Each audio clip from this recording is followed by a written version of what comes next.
Well, it's pretty good at the moment. I mean, traffic is holding firm at 5% traffic growth year to date. Interestingly, EU airports are now outperforming non-EU airports, and that is the first time since the global financial crisis. And this is linked, of course, to the difficulties with Russia and the fact that Russian airports are losing traffic. So it's pretty stable.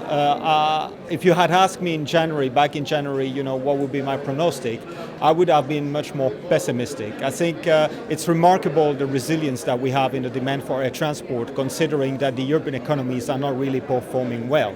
And to me, that tells one thing, is that people really want to fly. They're going to cut off consumption on other things. They won't go to a restaurant, they won't buy this jacket with the brand. But they will still want to fly to go on a city trip weekend or to go for their holiday. So that clearly shows the importance of air transport for the economy, and especially for the European economy, which is going through difficult times, that our industry is actually a major contributor to the recovery of the European economy. I think there are new ways of thinking that are surfacing and new ways of structuring the agreements between airport and airlines. I mean, what we can see developing is increasingly bilateral agreements on charges between airport and airlines, where basically the airport and airlines negotiate and come to an agreement that is specific to that airlines with conditions that are specific to that airlines. And usually that includes, of course, significant rebates or incentives.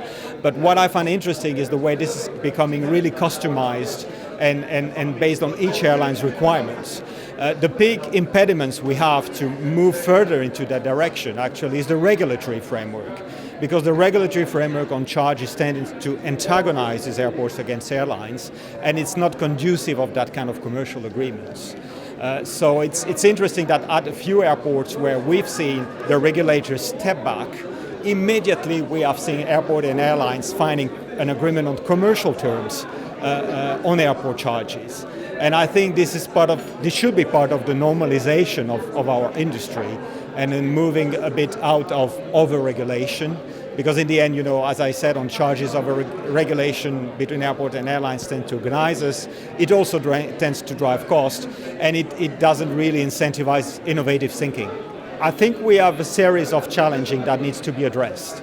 The industry, of course, is working on this, but we need a shift in the attitude of governments and regulators in relation to aviation in Europe. What we see is that outside Europe, in many places now, aviation is considered as a strategic element that is integrated into national economic development policies. We don't yet see that in Europe. It's evolving at the moment, but there's a few issues where we need governments to rethink the way they regulate and what kind of policy they come up with for aviation. First and foremost, we need open skies, clearly.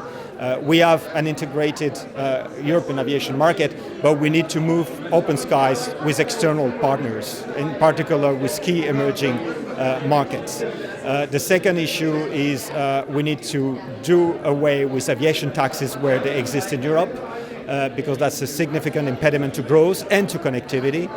We have aviation tax in the UK, in Germany, in Austria and France. Third, we need to give airports a license to grow and a license to get finance. And fourth, we need a regulatory framework that is much more focused on helping us bringing down the cost. And here I'm thinking about, for example, security. We've been adding layers and layers of security regulations at airports. We are now in a situation where security amounts to about 20% of our operating cost, up from 5% before 9/11.